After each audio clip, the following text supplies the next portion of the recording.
Olá, muito boa tarde para você que nos assiste. O Consulta ao Doutor já está no ar. Hoje a gente fala sobre artrite crônica na infância. Teremos ainda um bate-papo sobre a importância de realizar um check-up periodicamente. Também falaremos sobre preenchedores e bioestimuladores de colágeno. Aproveito a oportunidade para tirar suas dúvidas através do nosso WhatsApp. Estou te esperando no 11 3337 5886. 11 3337 5886. Nós estamos em todas as redes sociais e é muito fácil se conectar conosco lá no Instagram, @TVHit, no Facebook é HIT TV Oficial.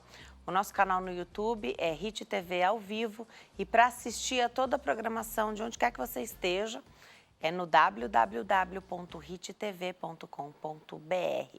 Eu também estou nas redes sociais, te espero lá no @DeniseLuc, no Instagram, @DeniseLuc e facebook.com/DeniseLuc. Começa o programa de hoje falando de artrite crônica na infância com a querida doutora Daniela Piotto, médica reumatologista pediátrica. Doutora, que alegria te receber aqui. Obrigada por ter vindo. Obrigada, Dê, pelo convite. É sempre um prazer estar aqui e falar sobre os assuntos da infância, né? Artrite é uma doença que a gente imagina que vai acometer os idosos, pessoas já tendo vivido aí boas décadas de vida. Mas quando a gente fala de artrite na infância, sempre surpreende, doutora.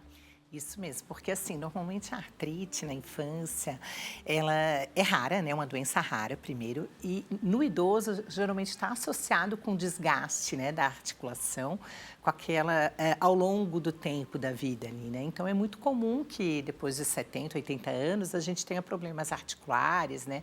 Ou até um pouco antes, se for associado a sobrepeso, ou até mesmo relacionado à inflamação. E geralmente na criança a gente imagina, todo mundo saudável, pula, ativa, brinca, nunca que vai ter uma artrite, mas existe sim, né? A gente tem doenças da artrite que inflamam a articulação, inclusive até gosto de dar um exemplo para as mães, que é como se fosse uma inflamação da articulação e que também inflama, por exemplo, um ouvido, que é uma otite, uma amigdalite, que inflama a amígdala. A artrite é a inflamação da articulação, né? Então fica mais fácil da mãe entender o que é uma artrite, né? Que é o tal da água do joelho, né? Que antigamente se falava muito. E o mais comum, a articulação mais comum de acometer são os joelhos mesmo? É mais comum são os joelhos mesmos, mas podem ser acometidas qualquer articulações.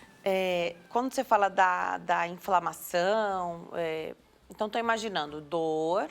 Isso. E o inchaço. Isso, mas também temos sinais. A gente, para caracterizar, é muito importante, porque um dos sintomas muito comuns na pediatria é a dor nas pernas, né? A dor de crescimento. E o que diferencia a gente, por exemplo, é que a artralgia é somente a dor, né? Então, quando você tem as dores nas pernas, você tem uma dor articular, que é a artralgia, que é diferente de artrite, que é a dor com inflamação ali naquela articulação. Então, a gente caracteriza como sendo dor, vermelhidão, então hiperemia, né? Pode ficar quente também, então é muito comum, às vezes a mãe coloca a mãozinha no joelho e percebe que um joelho está mais quente do que o outro, e o inchaço, que é a famosa água do joelho, né? Que é o derrame articular. Então, isso caracteriza a artrite, além, inclusive, da limitação. Então, criança que manca, criança quando não consegue esticar a perninha toda, né? Ou o cotovelo, ela não consegue abrir um pote ou fazer um desenho, porque ela tem um comprometimento do punho ou dos dedos. Então, já é uma doença rara, graças a Deus. Sim. É um problema raro. Sim. E aí, de quando acontece, mais comum é acometer os joelhos, mas também pode acometer outras articulações, até punho, Sim. que a gente pensaria menos, né? Cotovelo, Sim. Ombro. Ombro, inclusive, até mesmo a TM, né? A articulação aqui, né? Temporomandibular. Então, a criança ela tem limitação ou dificuldade para mastigar ou com a abertura da boca. Tornozelo, né? Os pés e também a coluna. Joelho e tornozelo, talvez até mais tornozelo. Se é uma criança muito ativa, jogou bola, ficou pulando, aqueles pula-pula, aquelas caminhas lá, que eu nunca sei se aquilo é mais diversão ou perigo, que a gente assiste alguns vídeos, né? Depois a gente pode falar outra hora sobre isso. A gente pode tentar relacionar a uma situação eventual ali. Ah, Isso, vai ver que tem trauma, né? Mais comum. Vai ver, deu mau jeito. Isso. Observar por quanto tempo, como é que você consegue treinar a gente que é mãe, doutora, a olhar para isso? Isso mesmo. Em criança, o principal diagnóstico ali, se é uma artrite aguda, né? A gente considera como agudo tudo aquilo ali que apareceu rápido, né? Então, 2, 3 dias você já tem aquela articulação inchada e ela fica pelo menos ali 1 mês naquela articulação, né? Pode ir, voltar, mas ali dentro de 1 mês resolve, né? A gente considera como um quadro agudo. Então, às vezes uma entorse, um trauma, né? Um pula-pula, às vezes até um quadro de infecção, é muito comum a sinovite transitória do quadril, que é uma artrite aguda do quadril após um resfriado. Então, a criança, um bebezinho que teve um resfriado e, de repente, ela não consegue apoiar o pé no berço, né? Quando ela fica apoiadinha assim, ela começa a andar com dificuldade, a gente chama de artrite reativa após um quadro viral. Normalmente, ali em 1, 2 semanas vai resolver. Já a artrite crônica, ela dura pelo menos 6 semanas na mesma juntinha. Então, a gente explica para a mãe, olha, tá pelo menos 1 mês e meio, 2 meses inchado, sim, já faz uns 2, 3 meses com dor, uns 2, 3 meses inchado, a criança mancando, isso já é uma artrite crônica. E daí, nessa classificação, a gente consegue ter o diagnóstico diferencial das artrites agudas, que o mais comum são traumas ou infecções, e as artrites crônicas, que dentre a mais comum é a artrite idiopática juvenil, que é a artrite mais comum da infância, né? Dá para dizer que desse tanto de artrite aguda que vai acontecer, a maioria vai se resolver, nem vai saber que era artrite? Isso, pode sim. É bem comum mesmo, né? O problema é que dá dor e limitação. E as mães, eu falo muito do feeling materno, né? De a gente ver ali, ela percebe que tem algo diferente. Então, se ela não procurar por ajuda, pode ser que sim, com um anti-inflamatório comum, um analgésico mesmo em casa, em 2, 3 dias se resolva, ou até mesmo em 1 semana, a criança já está pulando e brincando.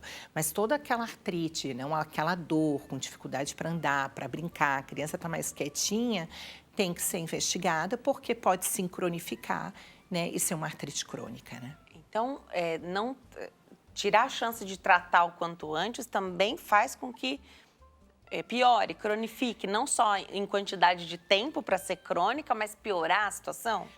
Pode acontecer isso mesmo, de piorar a situação, né? Principalmente, o do diagnóstico diferencial, principal na artrite aguda é a artrite séptica, né?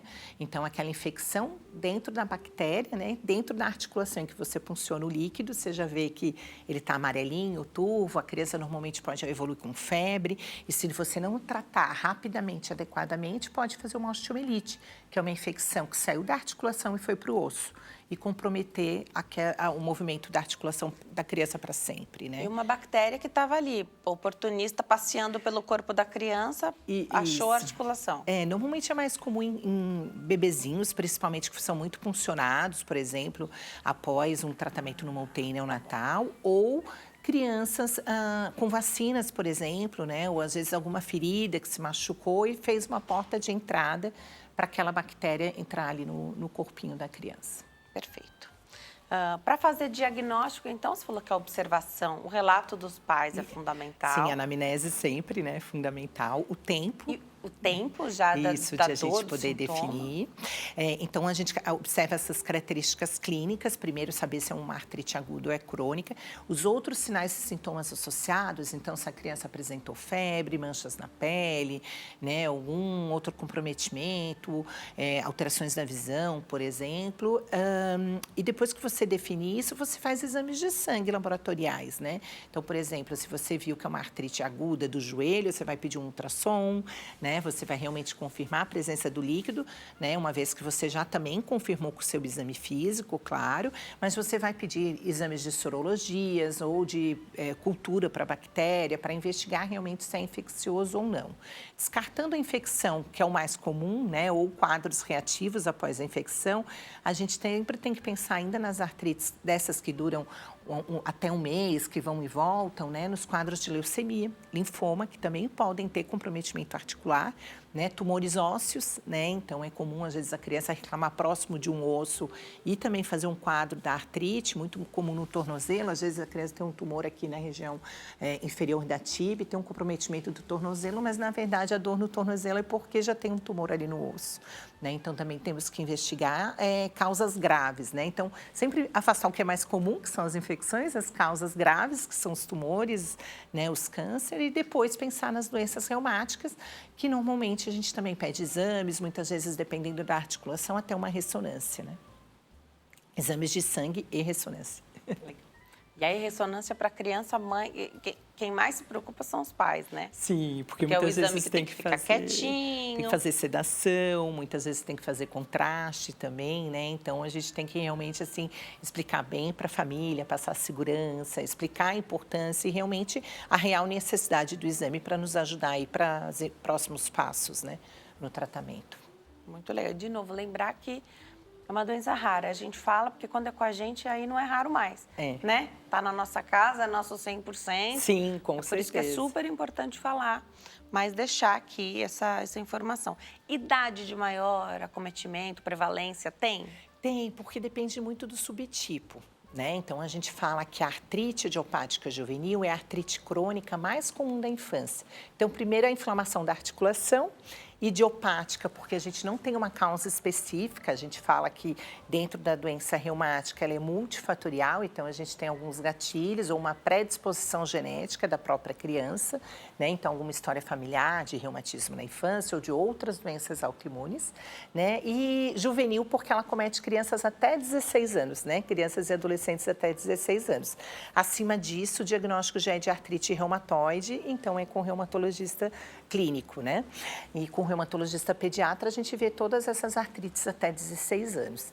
A mais comum é a IJ, que a gente chama, né? Que é a artrite idiopática juvenil, e geralmente é do tipo que acomete até 4 articulações. Então, é joelho, tornozelo, as grandes articulações normalmente são acometidas. Mas a gente também tem o subtipo poliarticular, quando ela comete 5 ou mais juntinhas. Então, é joelho, é tornozelo, é punho, é dedinho, a criança está bem inflamada. Tem também o subtipo sistêmico, que a criança pode apresentar febre por mais de 2 semanas, com manchas na pele. Tem artrite psoriásica, né? Tem artrite relacionada à entesítica, com acometimento também que pode acontecer da coluna, né? Que é espondilite anquilosante nos adultos. Então, dependendo do tipo, a gente tem aí o diagnóstico diferencial e também o tipo do tratamento adequado para cada subtipo. Não tinha pensado que pudesse acometer várias articulações ali ao mesmo tempo, né? Tava pensando numa coisa assim mais sutil, né? Mais pontual, para a gente, pode acontecer, né, conseguir ali ajudar ao máximo em casa. Mas pode acontecer, pode. Então pode ser um quadro que ele se torna inviável de você seguir tentando encontrar um alívio em casa. Já deu o analgésico e em época de dengue, por exemplo, a gente tem limitações nos remédios que a gente deve usar, porque tudo pode ser dengue, e aí tem os contraindicados em casos de suspeita de dengue, né? Sim, anti-inflamatórios principalmente, né? Então é sempre importante evitar anti-inflamatório, até porque muitas vezes também pode mascarar e até atrasar um diagnóstico, porque alivia momentaneamente, mas volta. Né? A doença pode voltar, porque o reumatismo é uma doença crônica, né? E o que acontece? A gente pede para sempre entrar em contato com o pediatra. Perfeito. Porque o pediatra vai encaminhar para o especialista, que é o reumatologista, né? Pediatra, né? E essa é justamente a pergunta. Quem acompanha com você, né? Tem os filhinhos aí em consulta com você, e o pediatra, ele acaba sendo um grande médico acolhedor dessa família, né? Faz a pediatria geral, mas já está na especialidade ali da reumato também. Isso mesmo. E os pediatras que não têm essa subespecialidade, essa outra especialidade, até onde eles vão nesse manejo? Porque sempre chama atenção quando você está em acompanhamento lá com o seu filho no pediatra e ele ele te encaminha para um outro colega. dá um frio na espinha. Dá, as mães ficam nervosas, com certeza, né? Ainda mais de reumatologistas que elas nem sabiam que tinha na infância, né? E de repente o filho dela tem que passar com o médico que a avó passa, por exemplo, né? Esse é o pensamento, É, verdade. mais ou menos esse pensamento de uma pessoa leiga, né?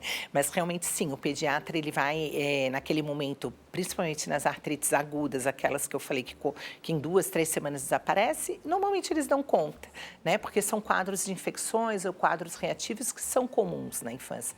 O problema é que se esses quadros de artrite aguda se repetem, então começa a vir 2, 3 vezes num ano, né? Ou até 2, 3 vezes no mês, ou se são quadros que não melhoram com aquele tratamento inicial proposto. Então, normalmente a gente geralmente brinca, né? Que geralmente quando não sabe o que tem, eles encaminham para o reumato. Então, porque eles já sabem que realmente pode, né? Com toda a base da pediatria deles, que pode ser uma doença reumática. Então, eles preferem encaminhar para a gente poder afastar, né, e devolver a criança bem para eles, né, do que passar um diagnóstico e um tratamento não ser realizado de forma adequada, né?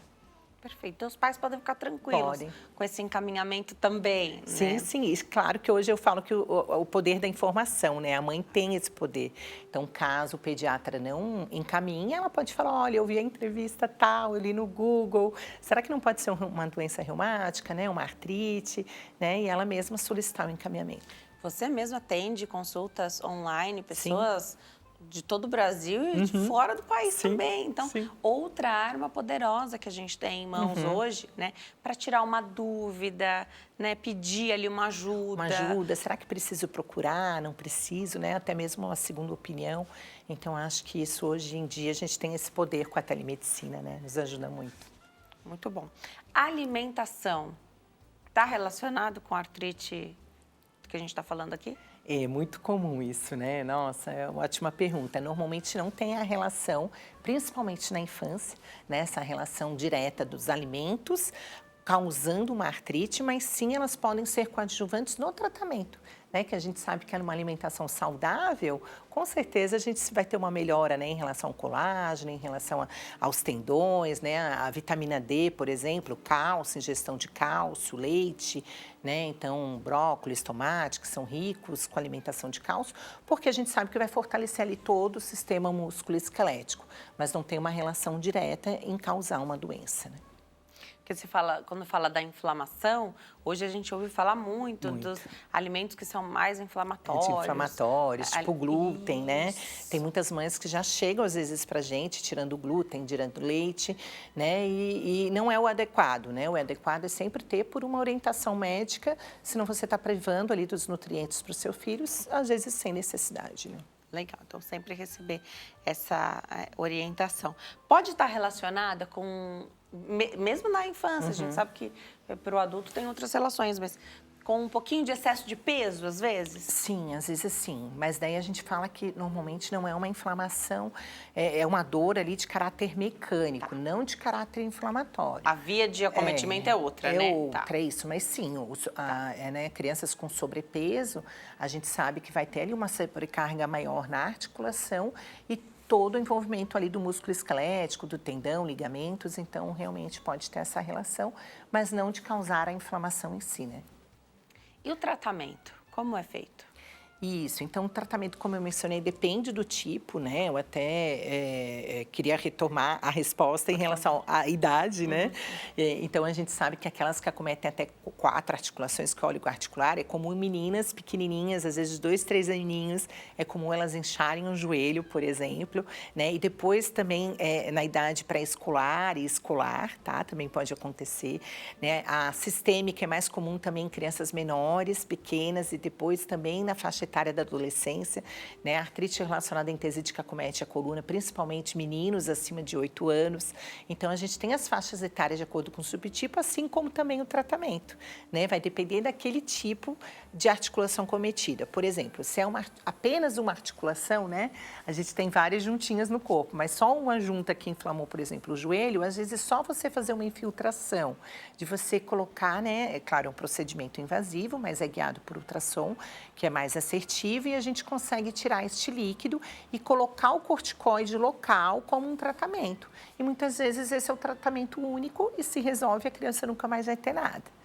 Infelizmente, tem outras crianças, né, que não respondem a esse tratamento, porque tem mais outras articulações inflamadas e precisam entrar com medicamentos imunossupressores, que nós chamamos como metotrexato, que dá uma regulada nesse sistema imunológico, né, porque é uma doença autoimune, e com isso a gente consegue também uma progressão e uma melhora importante, trazer a qualidade de vida de volta para a criança. Né? Então vai depender do tipo, subtipo. Do tipo, do número de articulações acometidas. De como está essa criança. Como é que está essa criança. Se tinha bactéria que você falou, não. Isso, com certeza. Se não porque tratar se tinha bactéria, tem que fazer antibiótica, Legal. inclusive drenagem, cirúrgico, ortopedista acompanha junto. Legal. Então, depende muito do tipo de doença acometida, né, ali. E pode ser resolutivo o tratamento. Você falou que é uma doença autoimune. Isso. E aí, não sei como é que é na criança, mas quando é no adulto, a gente sabe que é autoimune, a gente vive bem, tem qualidade de vida, mas não fala em cura. Isso mesmo. A gente fala que não...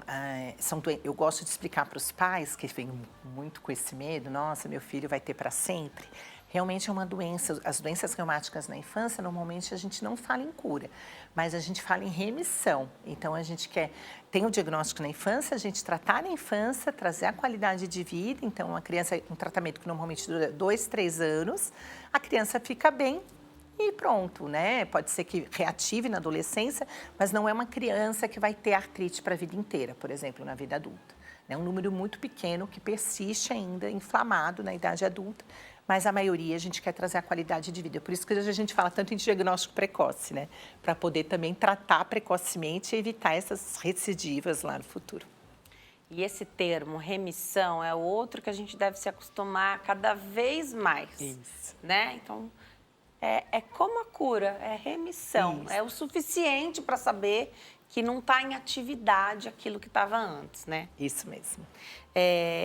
Corre o risco, estamos falando das juntas, né, das articulações, e a gente sabe que, pelo menos na fase adulta, o grande problema, ou aquilo que a gente quer manter nas articulações, é a cartilagem. Isso. Quem tem esse tipo de artrite na infância, corre o risco de perder mais rápido a cartilagem? Sim, pode sim. Inclusive, a gente sabe que na infância é onde a gente tem mais cartilagem, né? Inclusive, quando a gente faz um exame no ultrassom, a gente consegue ver ali aquela cartilagem bem grande, espessa, né? Porque ainda não se fechou, né? Ainda tem o espaço ali, do espaço ósseo para crescer, né? Porque a criança está em desenvolvimento, em crescimento constante. Mas quando você tem acometimento de uma inflamação e essa cartilagem pode reduzir e ter esse comprometimento lá no final, né? Então, na idade adulta. Então, mais uma vez, eu reforço a importância de a gente estar aqui, até agradeço, né, por a gente poder falar sobre as doenças, porque é importante a gente ter o tratamento precoce justamente para a gente evitar que essa cartilagem seja comprometida. Sem medo do diagnóstico, sem medo de procurar o especialista que for, né? Ter sempre, a gente sabe que uma grande ferramenta que a gente tem é ter o pediatra ali ao alcance hoje dos nossos dedos, com celular, né? Então, poder chamar, tirar uma dúvida. Dá para resolver? Não dá. Precisa dar consulta? Tem que ir para o pronto-socorro? Que essa é uma outra... eu faço assim com a pediatra do Lucas, né? Bato aquele papo, converso. Como é que tá? Precisa de pronto-socorro? Não, ou precisa? Estou indo, né? Isso então, mesmo. Para não ir à toa, ainda mais... em épocas que a gente tem ali a sazonalidade desses vírus que a gente estava conversando antes do programa começar, que todos voltaram, né? Estão todos por aí, para não correr o risco de levar, a criança tá bem, não tinha necessidade de fazer uma visita aí a um hospital cheio de bichinho, não tinha necessidade, podia cuidar, esperar um pouquinho mais ou passar em consulta. Eu gosto muito de bater esse papo com você, gosto muito de você e da sua família. Eu vou deixar os contatos aqui, você volta? Com certeza. Sempre com temas especiais, diferentes, né? Abordar, tirar os estigmas da necessidade da busca de um reumatopediatra quando há necessidade, né? Lá no Instagram, @dicasdemãepediatra. Vai lá que você vai se apaixonar pelas filhinhas dela, família, cachorrinha, tudo. @dicasdemãepediatra. E além dessas belezuras, tem muita informação de dicas mesmo, de uma mãe que também é pediatra, ou de uma pediatra que também é mãe, Sim. ela faz essa conversa com a gente muitas vezes aí. O site é danielapioto.com.br, danielapioto.com.br e YouTube Daniela Piotto. Doutora, obrigada por ter vindo. Obrigada também. Volto sempre. A gente vai para o intervalo. No próximo bloco, o bate-papo é sobre a importância de realizar um check-up preventivo, né, regularmente. No próximo bloco. Até já.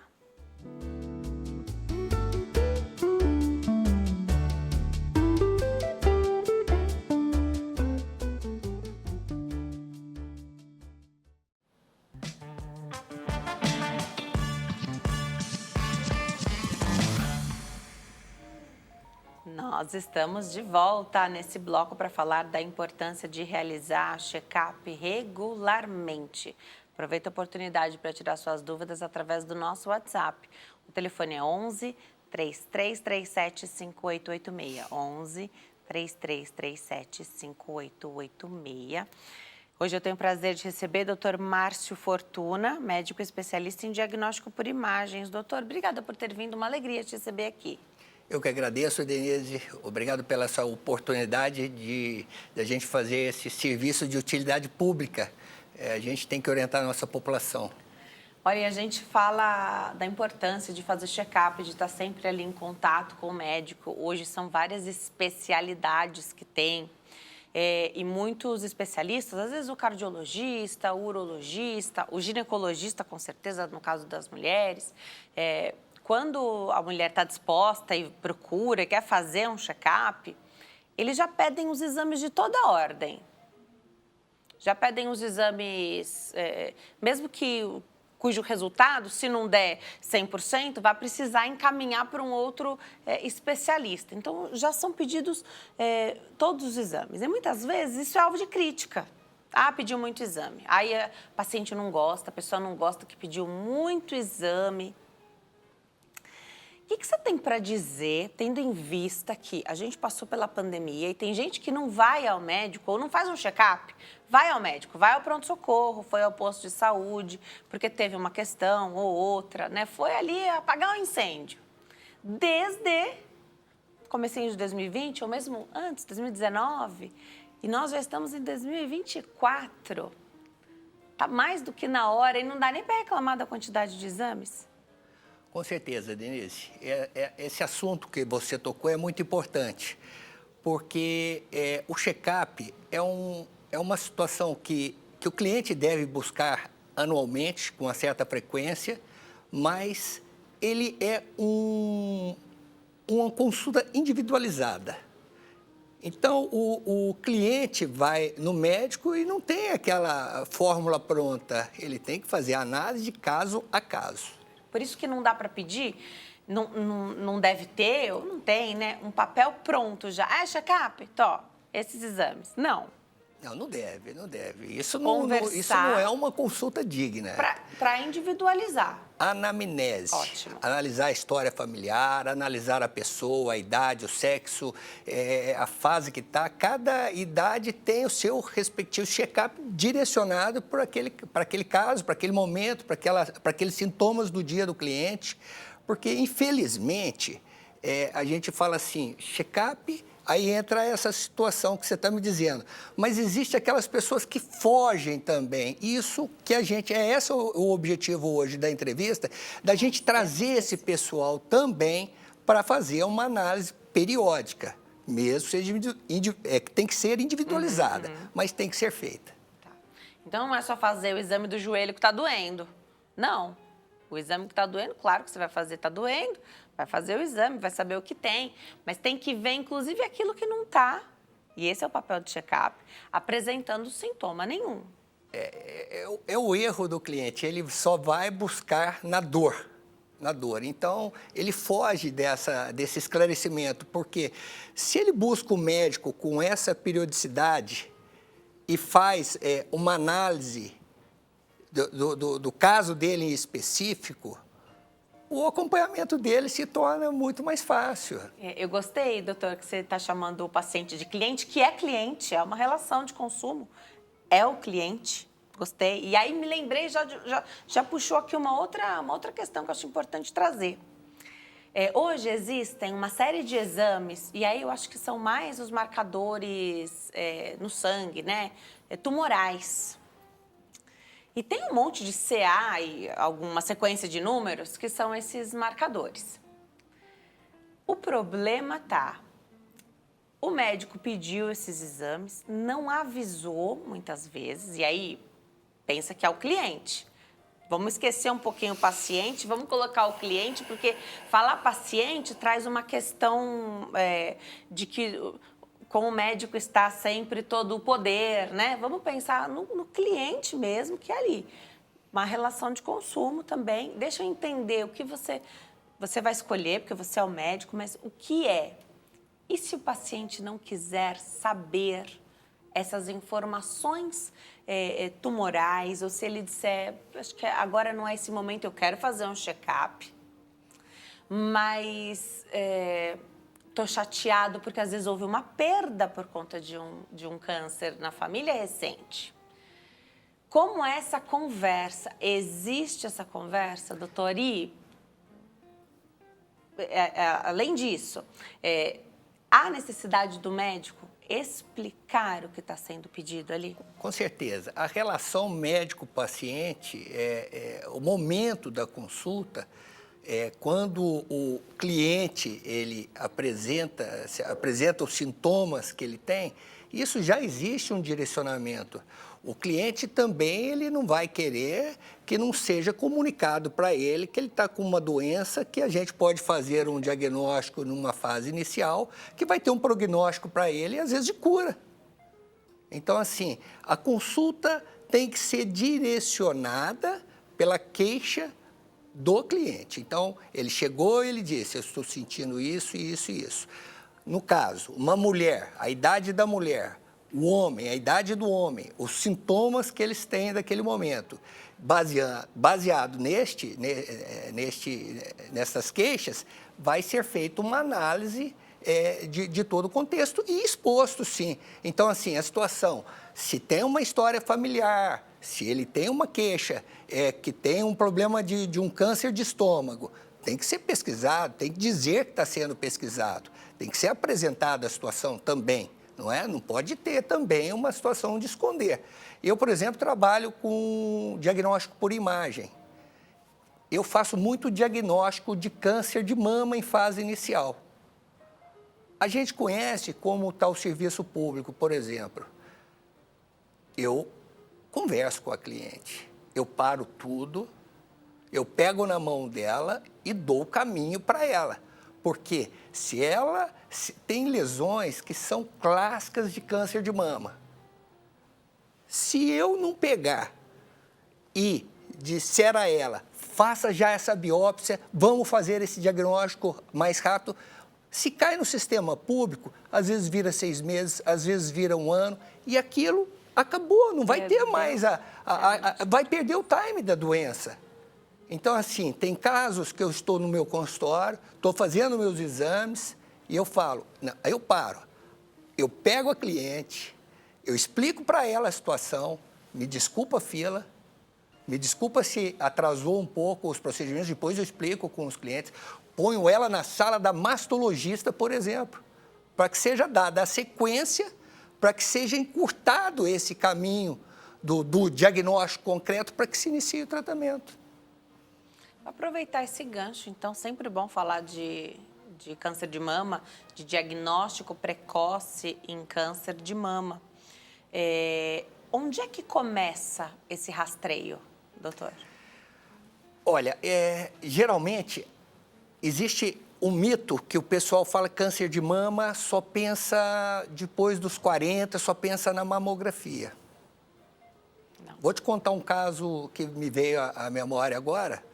Na pandemia, você falou da pandemia, me aparece uma garota de 22 anos, com 8 meses de uma lesão tumoral na mama, que ela estava com medo de procurar o médico por causa da Covid. Na hora que eu vi aquela lesão, deu vontade de chorar, porque ela perdeu o time da doença. Então, são situações dessa que 22 anos. Então, assim, voltando. Então, existe o ultrassom que se faz... Você não vai pensar que aos 22 anos Existem 30, 35 anos. Eu tenho, nessa faixa etária, que ainda não entrou a mamografia, tem muitos relatos de casos de câncer de mama. Cada vez mais agora. Aos 40 anos, já entra a mamografia. Uns dizem bianual, outros dizem anual. Eu gosto de fazer anual. Você fazendo a mamografia, por exemplo, na mamografia, existem lesões que são as microcalcificações.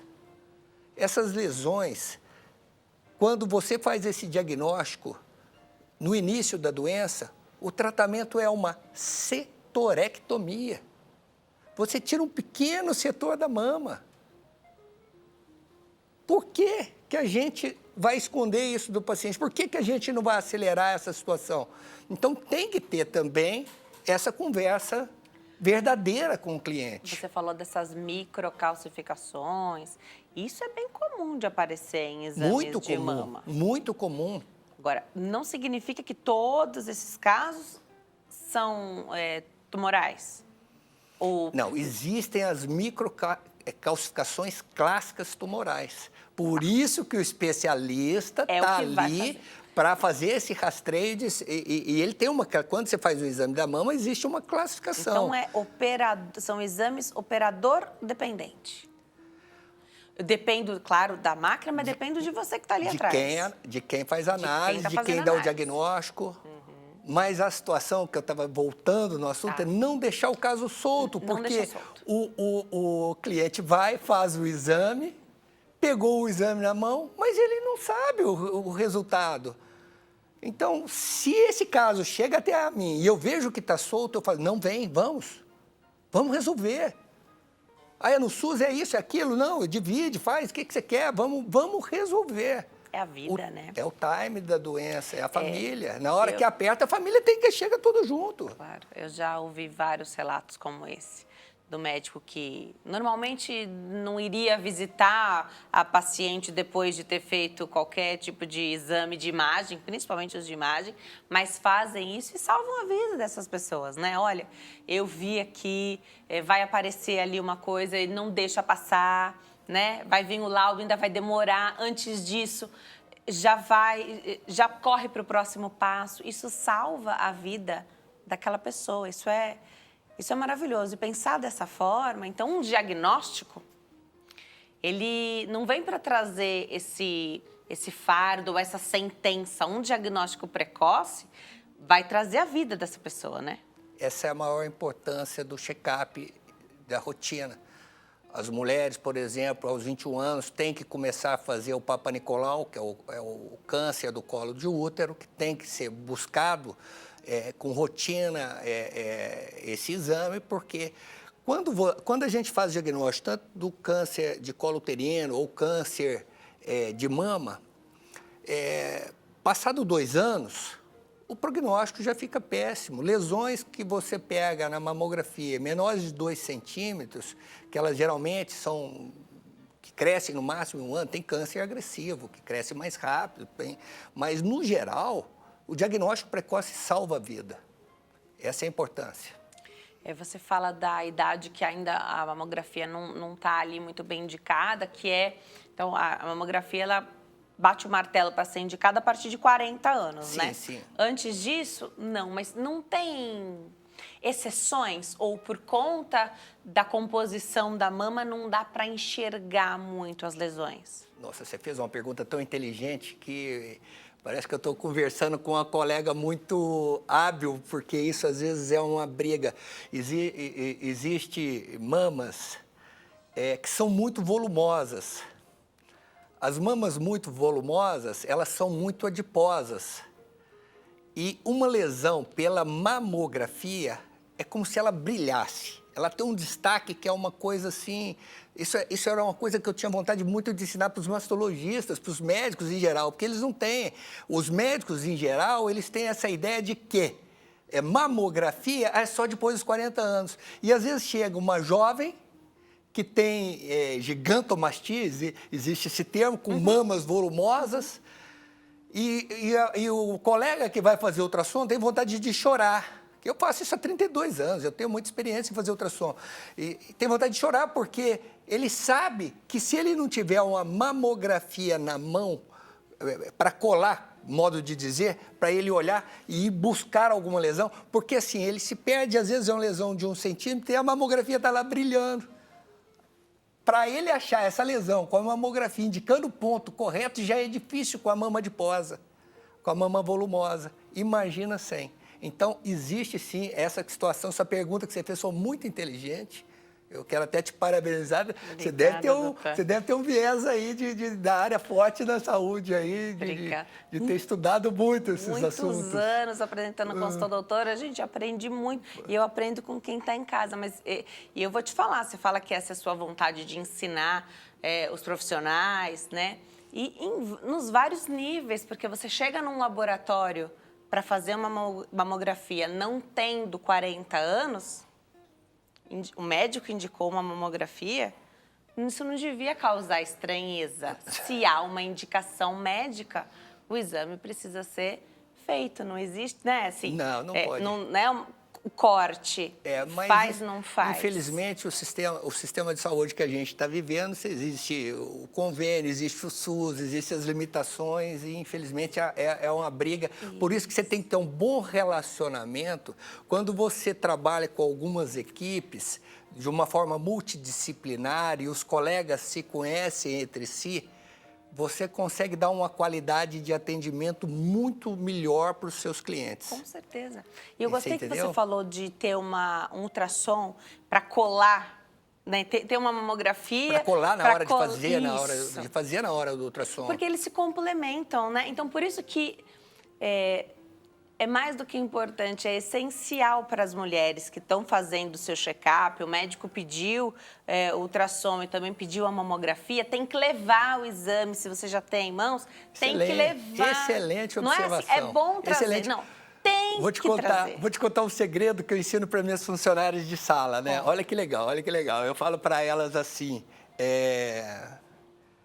Flávia, verifica se a paciente tem mamografia. Antes, eu quero que ela faça a mamografia antes para eu fazer o ultrassom, porque eu abro no sistema, analiso a mamografia e faço o ultrassom. A qualidade do exame é outra. E, às vezes, a paciente já está para entrar e não tem outra cliente, aí eu falo com ela, Flávia, vai lá, analisa se a paciente é de mama volumosa ou não. Eu faço até uma forma, porque se a mama é muito volumosa, o ultrassom perde qualidade diagnóstica. Então, olha só que valiosa essa informação, até para saber a melhor ordem para fazer os exames. Primeiro a mamografia. Ninguém leva isso no contexto.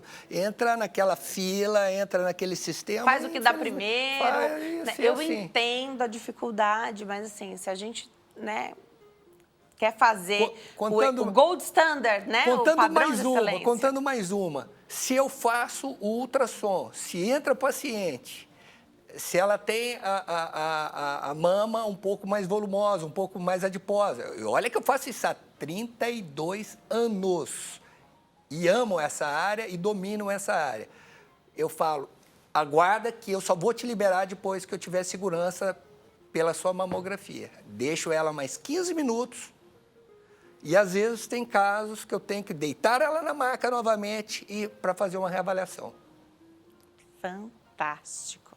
Tem perguntinha do público? Vamos colocar na tela, saber o que chega para nós? Que bom que a gente entrou nesse assunto. Camila Oliveira diz, boa tarde. Quais os exames de check-up para uma mulher que está entrando na menopausa? Quais são os mais urgentes para verificar a saúde da mulher nesse período? Obrigada, Camila. É nesse período que, às vezes, esquece de fazer mamografia, o Papa Nicolau também, né? Esses são básicos, né? Tem que fazer. Esses são os básicos. Agora, a mulher na menopausa tem que fazer toda a análise hormonal para ver a transição dos hormônios, para ver como é que está sendo, desde o climatério, como é que está sendo as modificações que cada mulher vem apresentando, para ver a análise da reposição hormonal. Agora, os básicos, o hemograma completo, não dispensa de forma alguma a análise do colesterol, triglicérides, um ácido úrico, glicemia de jejum, hemoglobina glicada, todos os hormônios, todos esses têm que ser muito bem analisados. ultrassom. Ultrassom ginecológico, ultrassom da mama, ultrassom da tireoide também são exames muito bem indicados nessa fase. Agora, quando ela envelhece um pouquinho, passou um pouquinho da menopausa, é um que tem que estar com atenção, não pode ser esquecido pelo público. É a densitometria óssea. Que a densitometria óssea, ela pega as doenças osteoarticulares no começo, com a osteopenia, antes da osteoporose.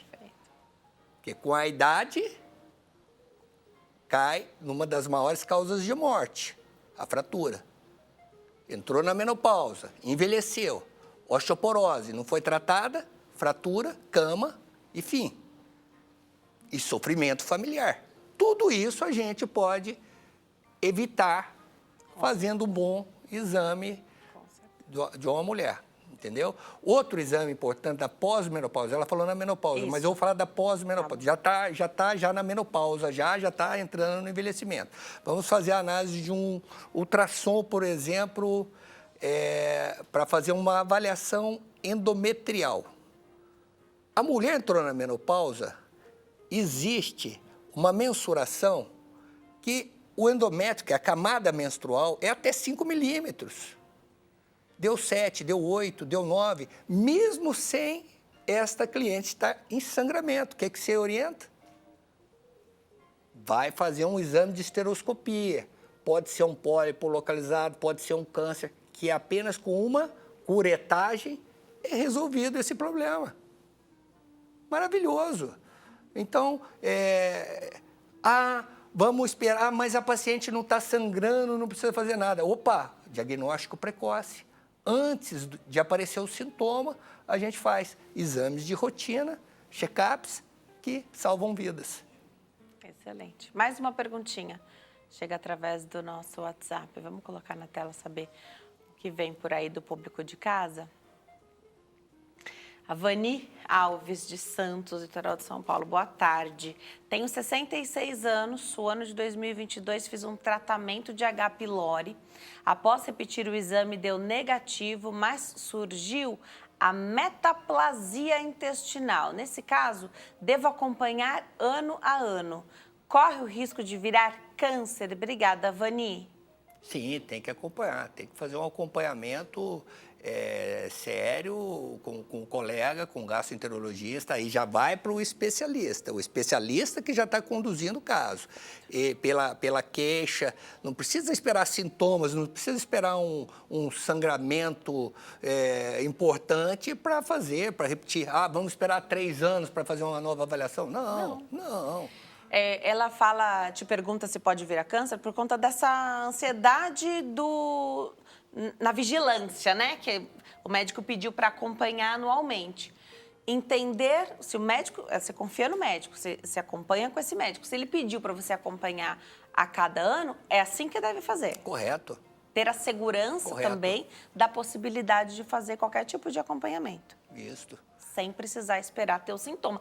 E uma coisa que eu acho fundamental, acabei de fazer meu check-up, doutor, e agora tive qualquer questão importante, um sangramento, enfim, preciso.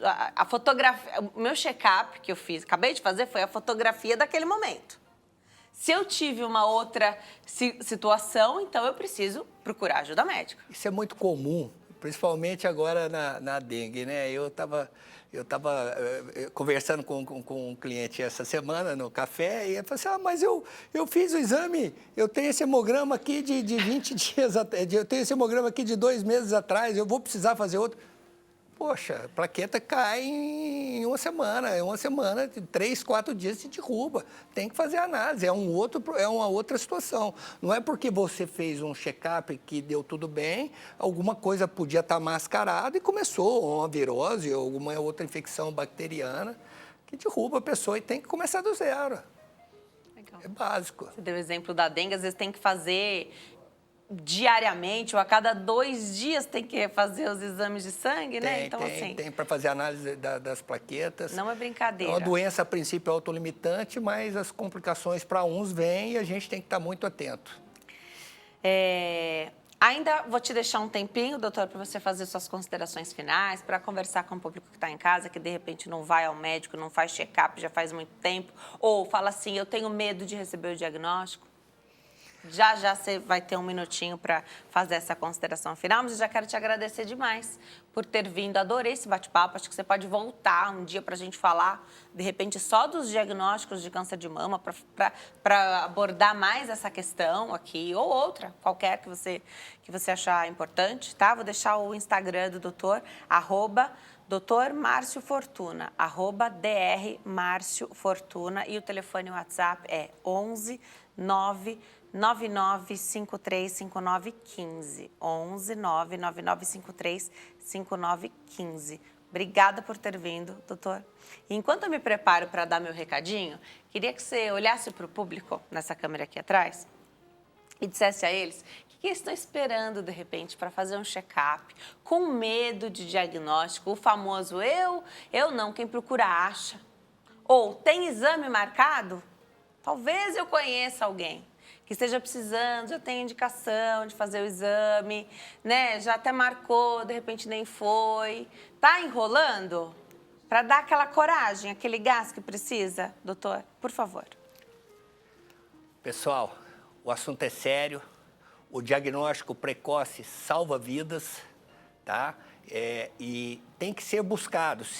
Põe a mão na consciência. Veja a sua família, o amor que eles têm por você. E às vezes você está escondendo, você não está buscando um auxílio médico e depois o que vai vir pela frente não vai ser legal. Então, busque especialistas, busque a fazer as consultas com uma certa rotina, porque isso vai te dar uma qualidade de vida muito melhor. Obrigada, doutor. Volte sempre.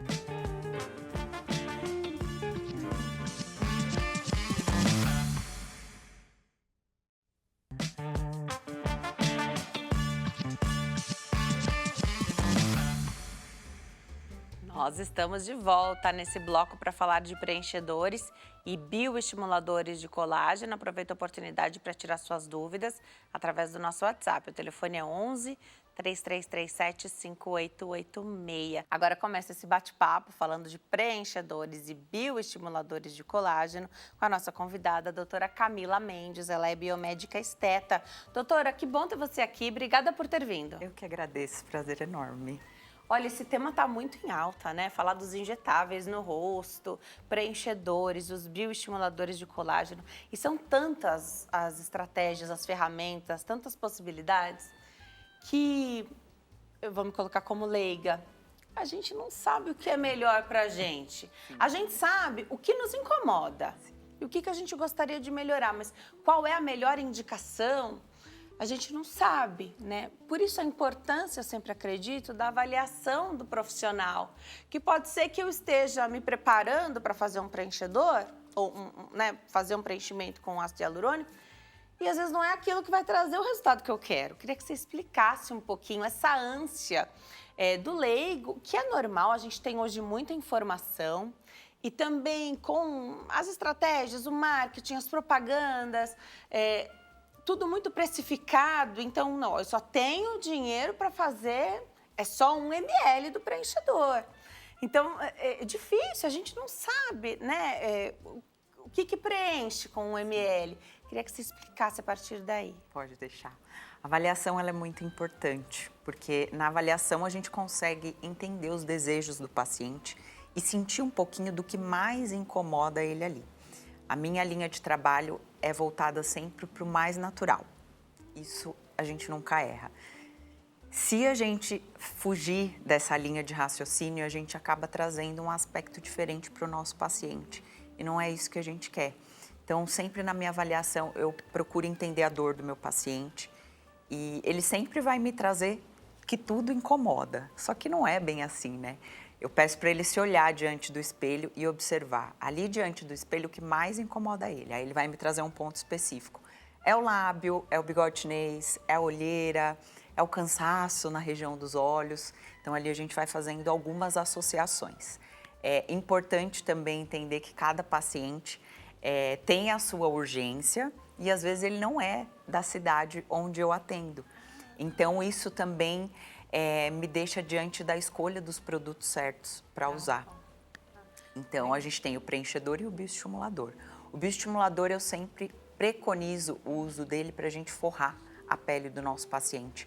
E, por último, o preenchedor, para a gente fazer aquela cerejinha do bolo.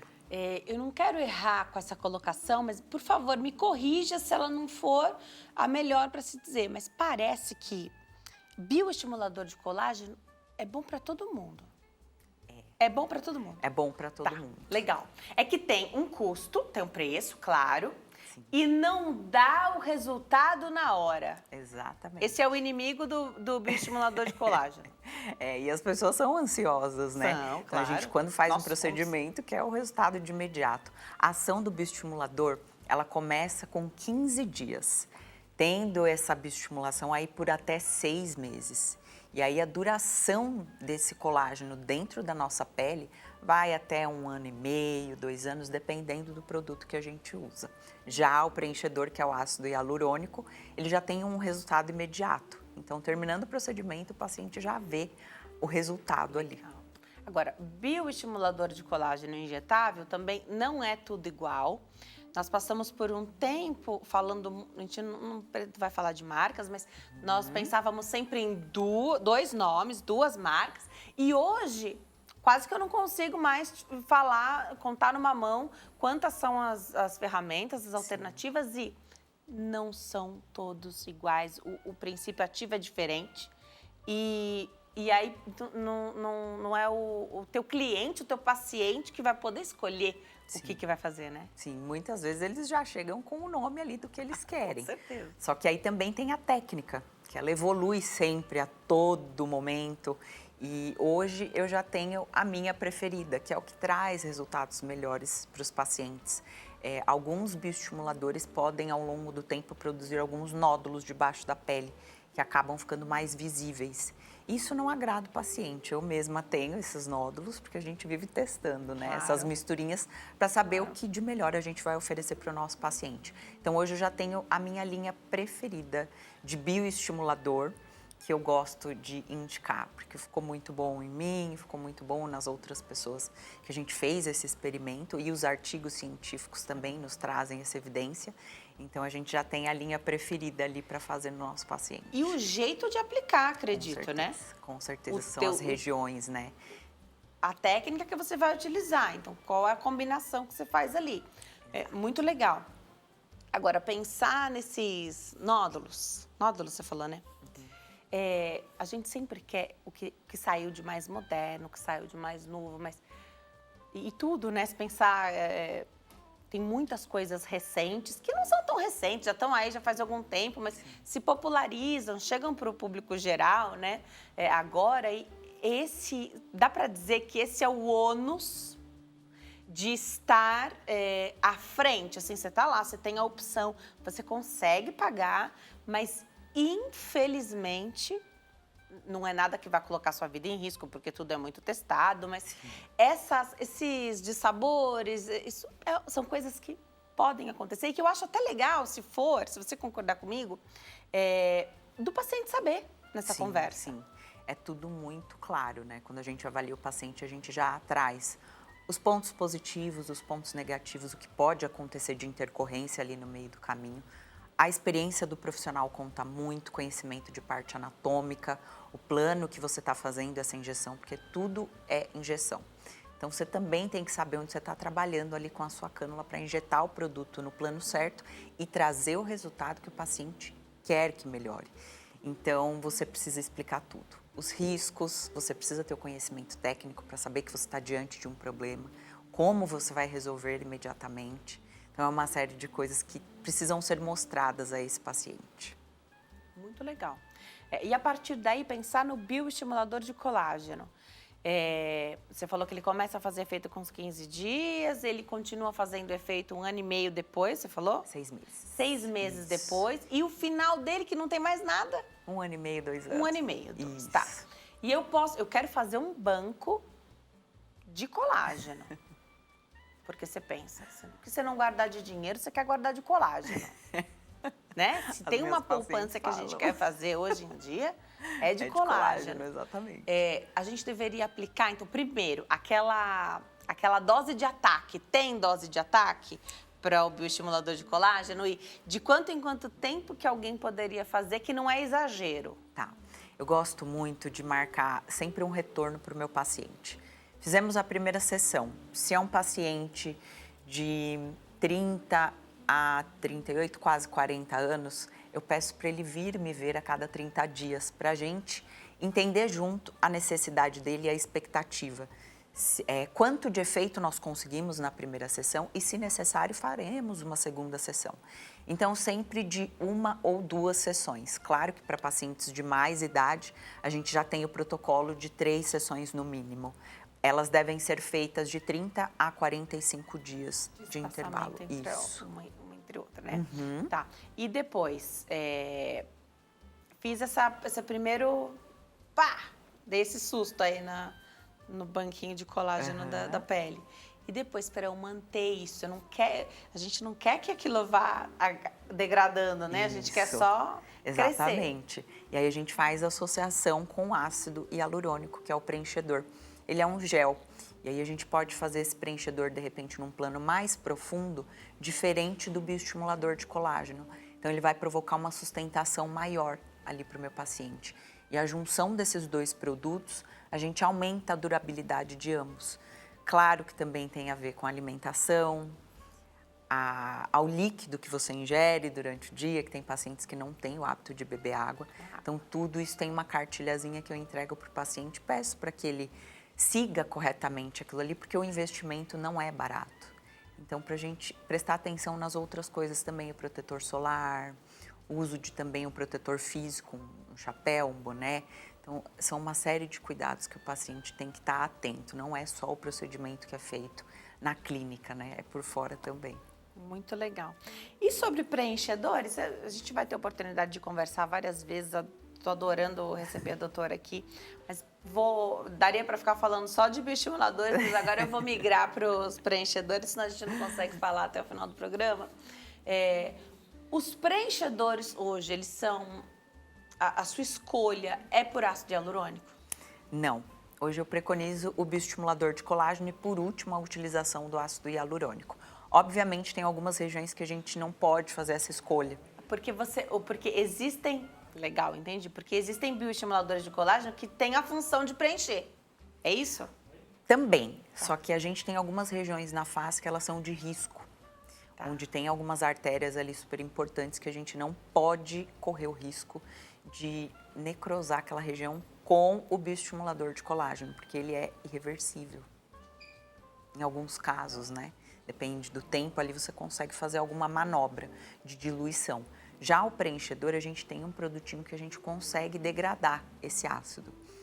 E a hialuronidases, que Exato. a gente já teve a oportunidade de conversar aqui. Não é tão simples, então não dá para sair fazendo qualquer coisa, mas havendo a necessidade, dá para reverter. Exatamente. Mas o bioestimulador de colágeno, esses que eu estou imaginando dessas marcas, também preenchem. Também preenchem, não na mesma proporção. Perfeito, entendi. A gente, com o bioestimulador de colágeno, a gente consegue melhorar a qualidade da pele do nosso paciente. Essa é a tua primeira opção. Isso. Agora, em regiões que não são possíveis, por exemplo, lábios. Preenchedor, não pode bioestimulador de colágeno. Rinomodelação e é ácido também. hialurônico. Isso, que já é compatível, né, com o que a gente tem no nosso organismo. Já no lábio, a gente não pode de jeito nenhum colocar um bioestimulador de colágeno. Serve também para nariz, para mento. Então, tem algumas regiões específicas que a gente não injeta o bioestimulador. Na região dos olhos também. Perfeito. Agora, para dar... Você falou do cansaço, que às vezes o paciente reclama que é aquele olharzinho mais cansado.